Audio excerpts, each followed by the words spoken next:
ಹಳೆಯ ಮೈಸೂರು ಭಾಗದಲ್ಲಿ ನವರಾತ್ರಿ ಸಂದರ್ಭದಲ್ಲಿ ಮನೆ ಮನೆಗಳಲ್ಲಿ ಬೊಂಬೆಗಳನ್ನು ಕೂರಿಸುವ ಸಂಪ್ರದಾಯವಿದೆ. ದಸರಾ ಎಂದರೆ ಬೊಂಬೆ ಹಬ್ಬ ಎಂದೇ ಖ್ಯಾತಿ. ಪ್ರತಿ ವರ್ಷವೂ ಪ್ರಸಕ್ತ ವಿದ್ಯಮಾನಗಳನ್ನು ಆಧರಿಸಿ ಬೊಂಬೆಗಳನ್ನು ಜೋಡಿಸುವ ಪದ್ಧತಿಯೂ ಇದೆ.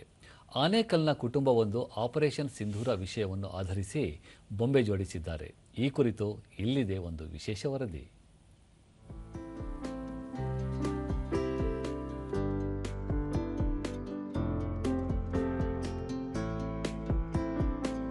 ನಾಡಹಬ್ಬ ದಸರಾ ಸಂಭ್ರಮ ಎಲ್ಲೆಡೆ ಮನೆ ಮಾಡಿದೆ.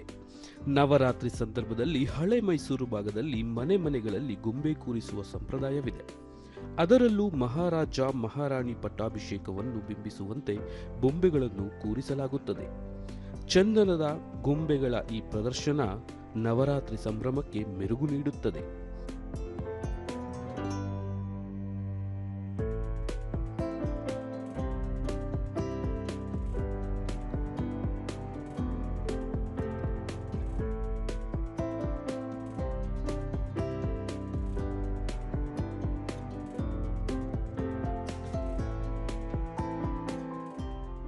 ಬೆಂಗಳೂರಿನ ಹಳೆ ಮೈಸೂರು ಭಾಗದ ಸಂಪ್ರದಾಯಸ್ಥ ಕುಟುಂಬಗಳಲ್ಲಿ ದಸರಾ ಅಂಗವಾಗಿ ಗೊಂಬೆಗಳನ್ನು ಕೂರಿಸಿದ್ದಾರೆ.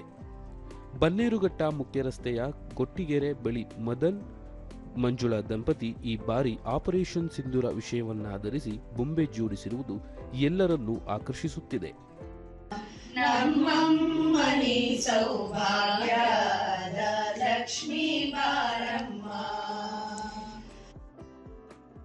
ಶ್ರೀಮತಿ ಮಂಜುಳಾ ಅವರು ತಮ್ಮ ಮನೆಯಲ್ಲಿ ತಲತಲಾಂತರದಿಂದ ನವರಾತ್ರಿ ವೇಳೆ ಗೊಂಬೆಗಳನ್ನು ಕೂರಿಸುವ ಪರಿಪಾಠವನ್ನು ಇಟ್ಟುಕೊಂಡಿದ್ದಾರೆ. ಈ ಬಾರಿ ವಿಶೇಷವಾಗಿ ಪಹಲ್ಗಾಮ್ ದಾಳಿ ನೆನಪಿಸುವ ಗೊಂಬೆಗಳ ಮಾದರಿ, ಆಪರೇಷನ್ ಸಿಂಧೂರ್ ಹಾಗೂ ಅಹಮದಾಬಾದ್ನಲ್ಲಿ ನಡೆದ ವಿಮಾನ ದುರಂತವನ್ನು ನೆನಪಿಸುವ ದಸರಾ ಗೊಂಬೆಗಳನ್ನು ಜೋಡಿಸಿದ್ದಾರೆ. ಈ ಬಾರಿಯ ರಾಯಲ್ ಚಾಲೆಂಜರ್ಸ್ ಬೆಂಗಳೂರು ತಂಡ T20 ವಿಶ್ವಕಪ್ ಗೆದ್ದ ಸಂಭ್ರಮದ ದೃಶ್ಯಗಳನ್ನು ಬೊಂಬೆಗಳ ರೂಪಕ ಮೂಲಕ ಅದ್ಭುತವಾಗಿ ತೋರಿಸಿದ್ದಾರೆ. ಜೊತೆಗೆ ಶ್ರೀರಂಗಪಟ್ಟಣದ ಗಂಜಾಂ ನಿಮಿಷಾಂಬ ದೇವಾಲಯದ ಮಾದರಿ, ಮೈಸೂರಿನ ಚಾಮುಂಡೇಶ್ವರಿ ಬೆಟ್ಟದ ಮಾದರಿ, ಕೈಲಾಸ ಪರ್ವತ, ಶೃಂಗೇರಿ ಶಾರದಾ ಪೀಠ ದೇವಾಲಯ, ಅಷ್ಟಲಕ್ಷ್ಮಿಯ ಗೊಂಬೆ ಮಾದರಿ, ಶ್ರೀನಿವಾಸ ಕಲ್ಯಾಣೋತ್ಸವ, ಮೈಸೂರು ದಸರಾ ಜಂಬೂ ಸವಾರಿ ಮಾದರಿ, KRS ಸಂಗೀತ ಕಾರಂಜಿ, ನಮ್ಮ ಮೆಟ್ರೋ ರೈಲಿನ ಮಾದರಿ ಸೇರಿದಂತೆ ಇನ್ನೂ ಅನೇಕ ಗೊಂಬೆಗಳ ಮಾದರಿಯನ್ನು ಮದನ್ ಕುಟುಂಬ ಪ್ರದರ್ಶಿಸಿದೆ.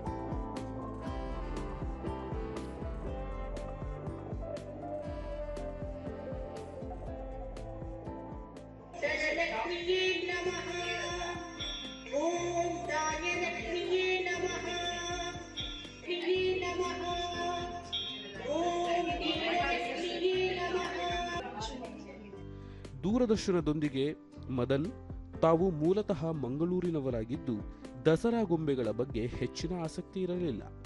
ಆದರೆ ಬೆಂಗಳೂರಿಗೆ ಬಂದ ಬಳಿಕ ಗೊಂಬೆ ಕೂರಿಸುವ ಪದ್ಧತಿ ಬೆಳೆಸಿಕೊಂಡಿದ್ದೇವೆ. ಪ್ರತಿ ವರ್ಷ ವಿಶೇಷ ರೀತಿಯ ಘಟನೆಗಳನ್ನು ಮೆಲುಕು ಹಾಕುವ ಗೊಂಬೆಗಳನ್ನು ಕೂರಿಸುತ್ತೇವೆ ಎಂದರು. ನಾವು ಪ್ರತಿ ವರ್ಷ ಕಾನ್ಸೆಪ್ಟ್ ಅಂದ್ರೆ ಆಯಾ ವರ್ಷಕ್ಕೆ ಏನೇನು ಟ್ರೆಂಡ್ ಇರುತ್ತೆ ಅದನ್ನ ತಗೊಂಡ್ಬರ್ತೀವಿ. ಯಾಕೆ ರೀಸೆಂಟ್ ಆಗಿ IPL T20 ಮ್ಯಾಚ್ RCB ಗೆದ್ರು.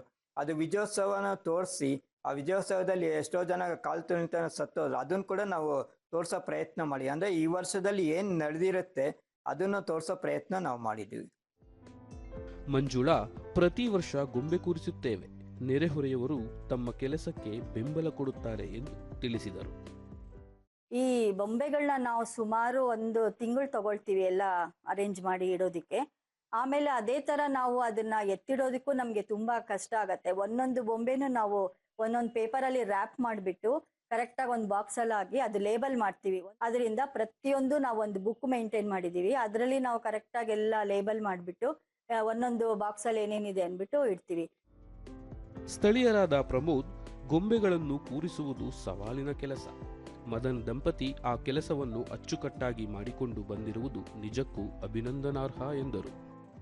ಮಕ್ಕಳಿಗೆ ಎಜುಕೇಶನ್ ಕೊಡುವ ಸಲುವಾಗಿ ಅದನ್ನು ಪ್ರತಿಬಿಂಬಿಸುವ ಪ್ರಯತ್ನವನ್ನು ಮಾಡ್ತಾರೆ. ಇದು ನಿಜವಾಗಿ ಶ್ಲಾಘನೀಯ.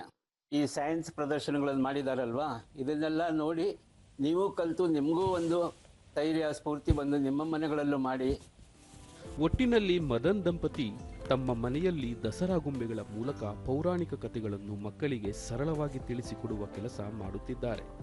ಅಲ್ಲದೆ ಪ್ರತಿ ವರ್ಷವೂ ಹೊಸ ವಿಷಯಗಳೊಂದಿಗೆ ದಸರಾ ಗೊಂಬೆಗಳನ್ನು ಕೂರಿಸುವ ಈ ಕುಟುಂಬದ ಗೊಂಬೆ ಪ್ರೀತಿ ಮೆಚ್ಚುವಂಥದ್ದು.